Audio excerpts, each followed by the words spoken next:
Nous saluons, frères et sœurs, ceux-là qui nous entendent actuellement. N'importe où vous soyez actuellement en train de nous écouter, je demande à la grâce, à la paix du Seigneur de vous visiter. Je demande à la pluie de bénédiction de pleuvoir sur vous. Que le roi de Salem vous enveloppe de sa couverture. Que le Seigneur nous vienne en aide. Comme il a encore plu au Dieu d'Abraham, il nous a encore donné ce moment. Tout le monde n'a pas reçu ce moment. Tous ceux qui sont couchés hier ne sont pas réveillés aujourd'hui. Si tu te couches et tu te réveilles, rends grâce à celui qui t'a créé. C'est dans son amour qu'on se couche et on se réveille. Qu'il nous inspire. Quand on se rassemble, c'est pour écouter sa parole. Le petit sujet par lequel nous allons désaltérer nos âmes. Et il va chercher l'Éternel pendant qu'il se trouve. Chercher l'Éternel pendant qu'il se trouve. Isaïe 55, verset 6 à 7. C'est tiré du livre d'Ésaïe, chapitre 55, verset 6 à 7. Lisez. Cherchez l'Éternel pendant qu'il se trouve. Cherchez l'Éternel pendant qu'il se trouve. Invoquez-le tandis qu'il est prêt. Que le méchant abandonne sa voie et l'homme d'iniquité ses pensées, qu'il retourne à l'Éternel qui aura pris pitié de lui, à notre Dieu qui ne se lasse pas de pardonner. Et voilà. Jésus-Christ, roi des rois, intarissable, Docteur suprême, celui qui est rempli de la force, celui qui a envoyé sa parole pour la vie des hommes, pour la guérison des hommes. Gloire à ton nom, élevé soit ton nom, Roi Jésus.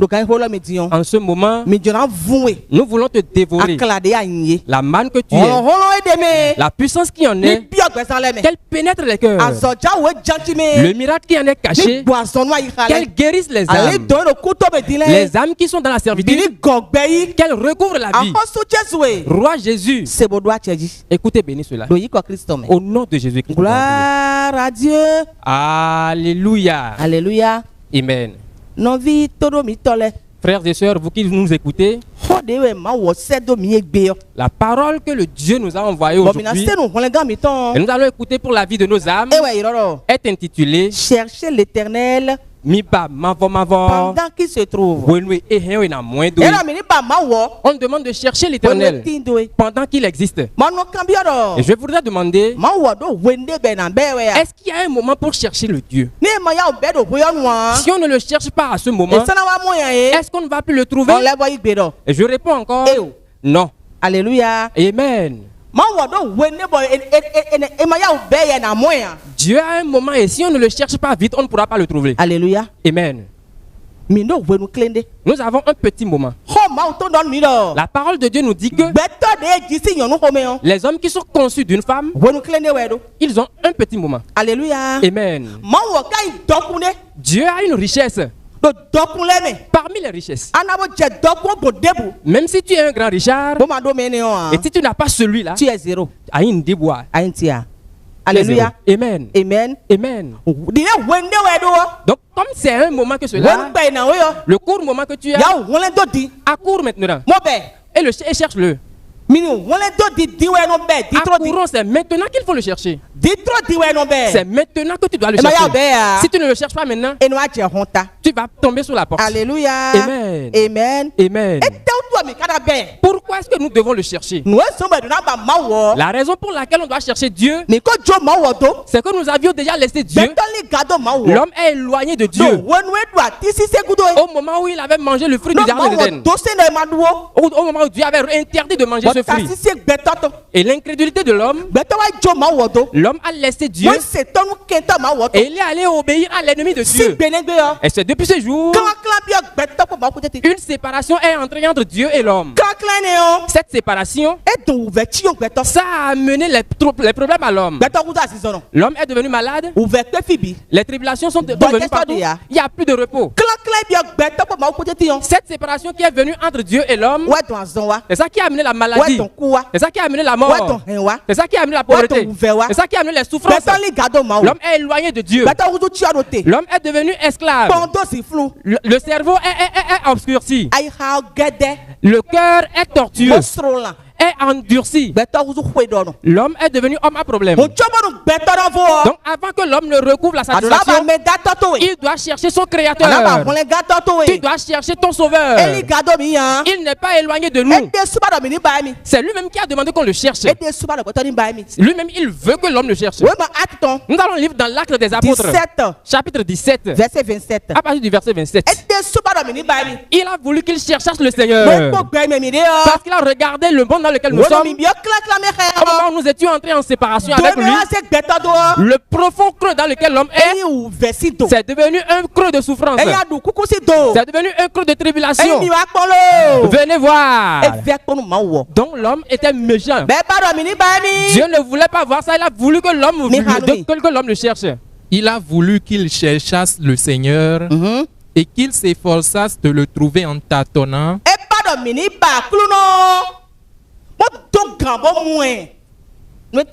Pourquoi? Pour avoir la paix. Pour quitter la servitude. Pour entrer dans sa paix. Lisez. Bien qu'il ne soit pas loin de chacun de nous, Dieu n'est pas éloigné de toi. Il est à côté de toi. Il dit cherche-moi, cherche-moi. Cherchez l'Éternel pendant qu'il se trouve. C'est maintenant que Dieu est. Sa miséricorde est maintenant. Si tu le frappes à sa porte, il va ouvrir la porte. Si tu l'invoques, il va répondre. Si tu demandes quelque chose, il va te le donner. Mais il y a un moment qui vient. Et tu vas l'appeler, il ne va plus répondre. Tu viens sur la porte va plus s'ouvrir. Tu ne vas plus retrouver sa miséricorde. C'est pour cela, mes frères et sœurs en Christ, qui que tu sois, laisse ce que tu es et cherche ton créateur. C'est quelqu'un qui t'a créé. C'est quelqu'un qui a formé ta poussière et il a soufflé dedans. Tu es dans les souffrances aujourd'hui. Celui que tu as laissé, tu es dans les souffrances. On appelle Jésus-Christ, le créateur des cieux et la terre. L'unique sauveur. Celui qui donne la paix, c'est lui qui a laissé. Celui qui donne la vie, c'est lui qui a laissé. Celui qui guérit, celui qui fait les miracles. Il n'y a pas de. Il n'en existe aucun. C'est lui-même qui a voulu que tu le cherches. Parce que nous sommes sa créature. Et l'ennemi est en train de nous faire des mauvaises choses. Il n'est pas content. Toi qui es en train d'écouter cette parole et qui n'a pas encore connu celui qu'on appelle Jésus-Christ, Jésus-Christ t'appelle. Il dit viens, je vais te décharger. Parce que les fardeaux te pèsent. Les souffrances, c'est la maladie. La pauvreté, c'est la maladie. Je me suis marié, je n'ai pas conçu. Je n'ai pas la paix. Lorsque je touche à un arbre, ça se casse. Lorsque je touche à quelque chose, ça se gâte. Ce n'est pas la volonté de Dieu. Dieu a formé des projets de paix sur nous. C'est parce que toi-même tu as voulu que tu souffres. Aujourd'hui, maintenant, la parole si vient de toi, cherche l'Éternel pendant qu'il se trouve. Dieu est maintenant. Il t'appelle. Il dit viens. Viens, je vais t'exaucer. Je suis ton créateur. Je vais guérir, je vais te guérir. De quelle maladie souffres-tu? Je suis le docteur suprême. Pour te guérir, pour te sauver, c'est ton créateur. Viens à ton Dieu sans donner quelque chose, sans donner de l'argent, sans donner quelque chose, gratuitement. C'est Jésus qui donne la vie. Alléluia. Amen. Qui que tu sois, si tu n'as pas Jésus, tu as de problèmes. Nous allons voir un homme. Nous allons voir un homme Luc 19. Dans Luc chapitre 19. Et nous allons voir celui-là. Qu'il est riche, il a de l'argent, il est grand quelqu'un, mais il y a quelque chose qui lui manque. Quelque chose lui manque. On l'appelle Jésus de Nazareth. On l'appelle Jésus-Christ. Il a un cerf. Lorsqu'il n'est pas dans une vie, la vie est troublée. Lorsqu'il n'est pas dans une vie, la vie n'est pas douce. Le cœur n'est pas en l'aise. La vie est foutue. C'est pour cela que cet homme, il est riche, bien qu'il ait toutes choses, il a cherché cet homme. Et nous allons lire. Jésus étant entré dans Jéricho, Jésus, il est entré dans Jéricho, traversait la ville. Et voici un homme riche. Amen.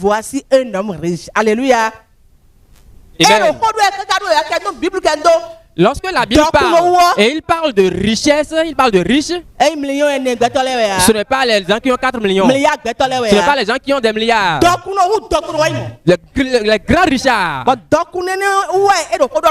Mais c'est de cette richesse qu'on nous parle ici. Appelé Zachée, chef des publicains, cherchait à voir qui était Jésus. Cherchait à voir qui était Jésus. Cherchait à voir qui était Jésus. Cherchait à voir qui était Jésus. Pourquoi? Qu'est-ce qui lui manque? Qu'est-ce qui lui manque? Est-ce qu'il n'a pas l'argent? Est-ce qu'il n'a pas l'or? Il a construit des étages.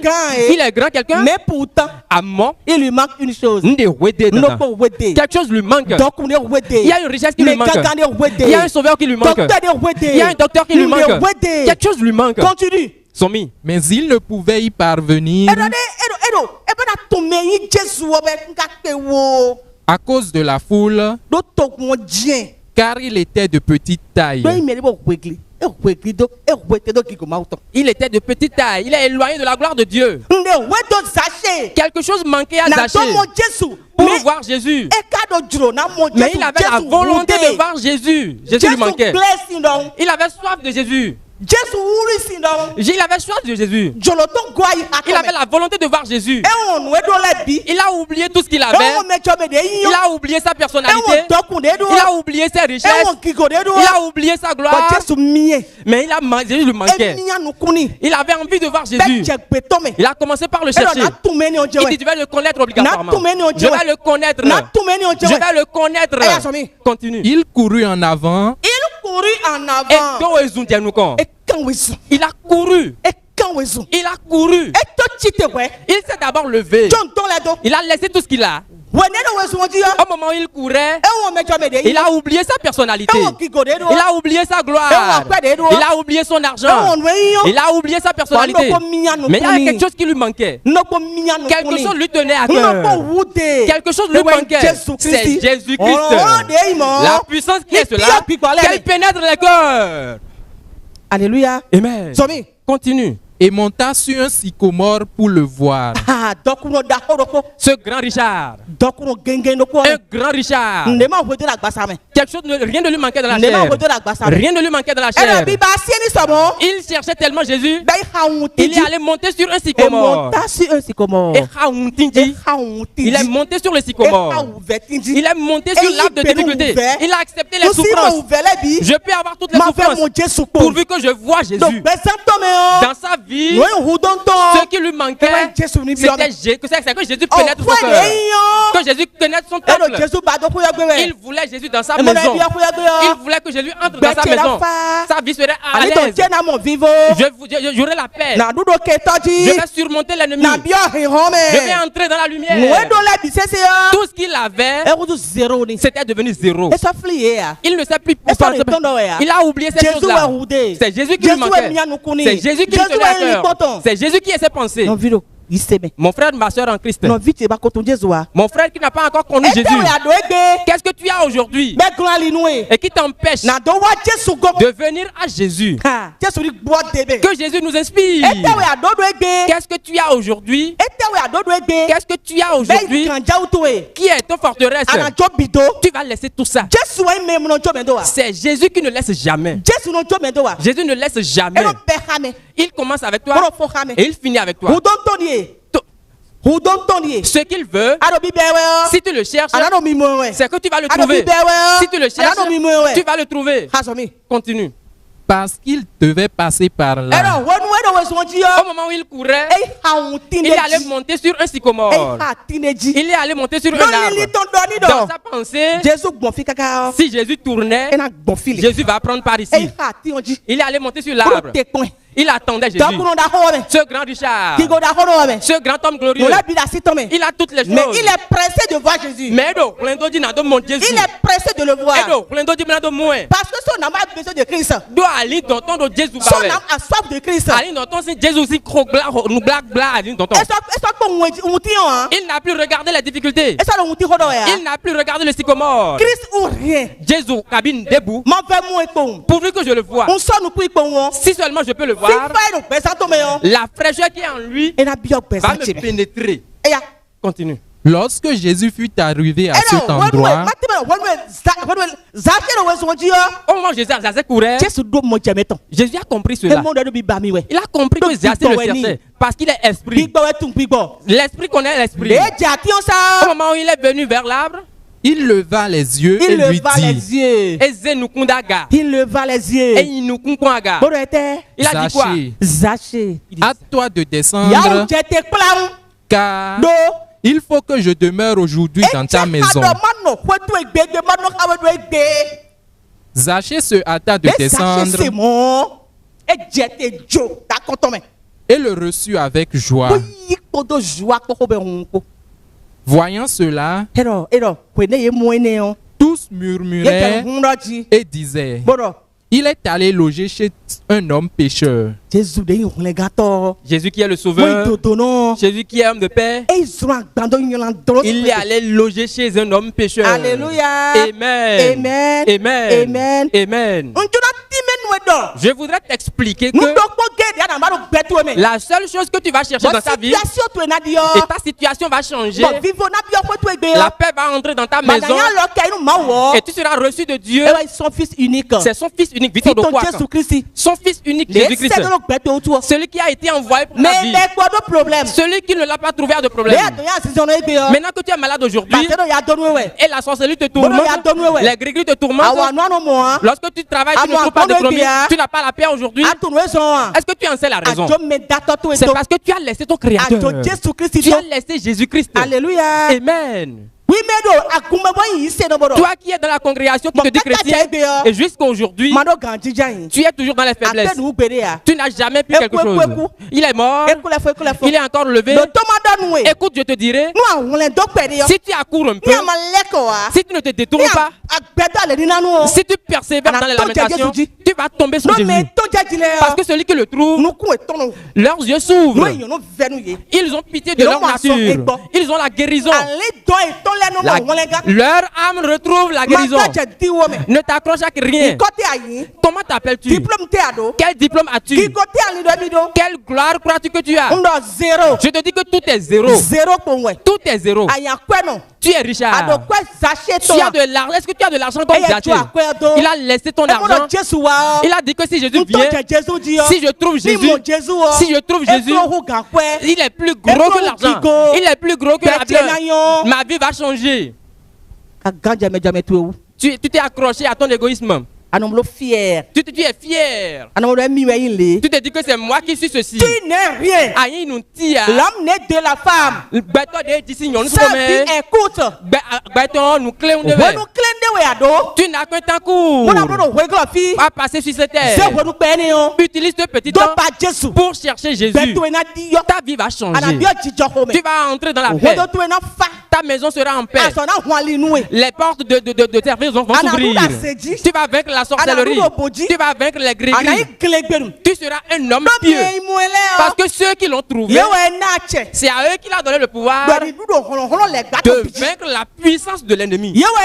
C'est à eux qui ont reçu le pouvoir de prier pour que les malades guérissent, de prier pour que les morts ressuscitent. C'est ceux-là qui ont reçu la paix. Ceux-là qui ne l'ont pas trouvé, c'est ceux-là qui sont dans les problèmes. Les tribulations, c'est pour eux. Les problèmes, c'est pour eux. Ceux qui sont faibles dans la foi, c'est pour ceux-là. Je me suis marié, je n'ai pas conçu. Et ils sont dans l'église. Qui a cru cela? Est-ce que c'est Dieu? C'est parce que tu es négligent. C'est parce que tu n'as pas la foi. Tu ne connais pas le nom de celui que tu invoques. Est-ce que tu as oublié l'histoire d'Anna? Elle est dans la congrégation il y a longtemps.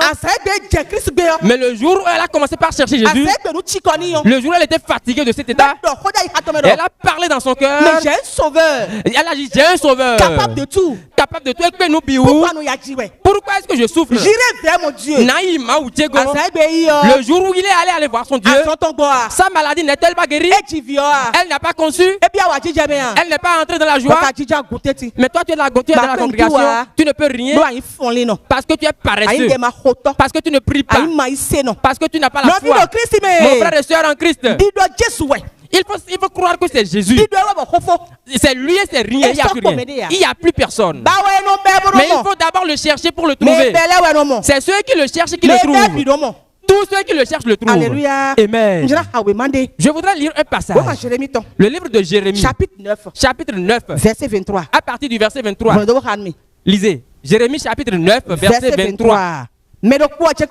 C'est la seule personne. C'est Jésus qu'on voit pour être un homme pieux. Ainsi parle l'Éternel. Que le sage ne se glorifie pas de sa sagesse. Que le sage ne se glorifie pas de sa sagesse. Que le fort ne se glorifie pas de sa force. Que le fort ne se glorifie pas de sa force. Que le riche ne se glorifie pas de sa richesse. Que le riche ne se glorifie pas de sa richesse. Mais que celui qui veut se glorifier se glorifie d'avoir de l'intelligence. Mais que celui qui veut se glorifier se glorifie d'avoir de l'intelligence et de me connaître. De savoir que je suis l'Éternel. Alléluia. Amen. Et de savoir que je suis l'Éternel qui exerce la bonté, le droit et la justice sur la terre. Alléluia. Amen. Oui, mais tout Christ est toi qui connais Jésus-Christ aujourd'hui, tu as la paix. Tu es heureux. Tu es plus que milliardaire. Tu es plus que tous les richards. C'est toi qui as reçu ce pouvoir. Parce que tu as vaincu la sorcellerie. Tu veux toutes les choses. Parce que tu es devenu enfant de roi. Tu es devenu quelque chose et les mauvais esprits vont fuir. Parce que tu as reçu l'autorité de marcher sur la puissance de l'ennemi. Alléluia. Amen. Regarde la puissance de Goliath. Mais comme David connaissait le secret de Dieu, comme il a confié sa vie à Dieu, Goliath est devenu petit devant lui. Dieu a fait que Goliath est devenu petit devant lui. Dieu a diminué Goliath, il l'a dilué, il l'a effacé. Il l'a anéanti. C'est de la même façon que toi qui connais Jésus aujourd'hui, toi qui lui confies ta vie, il n'y a pas cette mauvaise esprit. Il n'y a pas ce diable. C'est toi qui as reçu l'autorité de le vaincre. Où que tu sois maintenant, donne-lui ta vie. Il va te sauver. C'est lui le sauveur. Il n'y en a pas d'autre. Quoi que tu as aujourd'hui, quelle que soit la maladie dans laquelle tu es, quels que soient les problèmes, ne va pas chercher de sauveur ailleurs. Ne va pas chercher ailleurs. Il n'y a pas de sauveur ailleurs. C'est en Jésus qui a la vie. Actes des apôtres, chapitre 4. Verset 12. Verset 12. Il n'y a de salut en aucun autre. C'est dans le nom puissant de Jésus-Christ. Le plus grand nom. Le plus grand. Le suprême nom. Le nom qui délivre. Le nom qui sauve. Le nom qui guérit. Le nom qui libère. Donne ta vie à ce nom. Donne ta vie à ce nom. Il est là pour te sauver. Pour te délivrer. Pour te guérir. Viens à Jésus. Viens à Jésus. Il t'appelle pour la repentance, pour la liberté, pour la délivrance. Oh mon frère, ne tâte pas. Lis-moi ça. Il n'y a de salut en aucun autre, car il n'y a sous le ciel aucun autre nom. Alléluia. Amen. Il n'y a de salut en aucun autre. Le féticheur qui est ici, il fait ceci, il travaille bien. Si je vais là-bas, je vais trouver la vie. C'est archi faux. Ils vont te manger, ils vont te grignoter seulement. Tu vas dépenser ton argent. En Jésus, c'est fatal. C'est gratuitement. C'est gratuitement. Tu ne vas rien donner. Le salut gratuit. Nous l'avons reçu la paix. Et c'est pour ça que nous t'appelons aujourd'hui. Viens prendre ta paix. C'est en réserve. Quiconque vient, il trouve le salut. Ceux qui sont malades, c'est ceux-là qui cherchent le docteur. Ceux-là, l'homme qui n'a pas de Jésus, tu es malade. Ton âme est dans le séjour des morts. Ta chair est dans le séjour des morts. À cause de la séparation qu'il y a entre toi et Dieu. Cherche Jésus. Cherche-le maintenant. Cherche-le maintenant. Donne-lui à lui.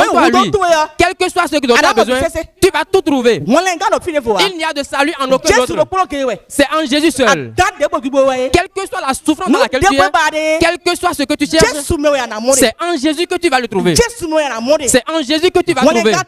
C'est lui le sauveur. C'est lui qui te délivre. Il n'y a pas cet homme qui sauve. Il n'y a de salut en aucun autre nom que le nom de Jésus de Nazareth. Mon frère et soeur en Christ, ceux-là qui m'écoutent, Jésus t'appelle aujourd'hui. Ne remets pas à demain. Donne-toi à lui. Dis-lui, mon Seigneur, me voici. J'ai déjà entendu ta voix là. Prends-moi dans ta gloire. Guéris-moi. Pardonne-moi mes iniquités. Si tu viens, ta vie va changer. Quand on vient à Jésus, on voit qu'on est misérable. C'est quand on ne vient pas qu'on est glorifié. Au moment où l'apôtre qui est Paul aujourd'hui, au moment où il était seul, ne connaissant pas Jésus, il menait la vie qu'il voulait. Il menait la vie comme il voulait. Mais le jour où il a vu Jésus, il a vu qu'il est misérable. En voulant parler, il dit misérable que je suis. Mais quand on ne l'a pas trouvé, on est dans l'adultère, dans les vols, dans les tueries. Lorsqu'on est en train de tuer son frère aujourd'hui, lorsqu'on va tuer sa femme pour chercher l'argent aujourd'hui, on se dit que c'est une bonne chose. Tu es dans le séjour des morts. Ta fin ne sera pas bonne. Toi qui es en train de mener cette vie, les enfants qui sont nés aujourd'hui, on le vend pour faire de l'argent. On prend soi-même et on va vendre son corps pour faire de l'argent. Ce n'est pas une belle vie. Tu n'as pas vu Jésus. Tu es dans le séjour des morts. Viens à Jésus. Il est à ta porte. Voici ce qu'il a dit. Je suis à la porte et je frappe. Ouvre-lui la porte. Tu es incrédule. Pourquoi? Est-ce que tu sais que le ciel est là? Est-ce que tu sais que la vie est là? Ceux qui ont trouvé Jésus, leur péché, ça leur fait mal. Au moment où Job l'avait vu, dans Job 42, à partir du verset 2, je ne vais pas lire. Il avait entendu parler de toi, mais maintenant, mon œil t'a vu. C'est pour cela que je me suis entré en monde. Viens à Jésus. Donne-toi à lui. Il va dire à toi. Ta maladie sera guérie. Tu vas retrouver satisfaction. Que Jésus nous bénisse. Qu'il déverse sa paix sur nous. Au nom de Jésus-Christ, nous allons prier. Jésus-Christ, roi des âmes, tu es digne de louange. Voilà ta parole que tu nous as donnée. Prie sur la. Qu'elle pénètre les cœurs. À travers ta parole, guéris les maladies. À travers ta parole, allume un feu dans les cœurs. À travers ta parole, ressuscite ceux qui sont morts. Ceux-là qui ont été enchaînés par le diable. Seigneur Jésus, délivre-les. Seigneur, bénis ta parole. Au nom de Jésus-Christ.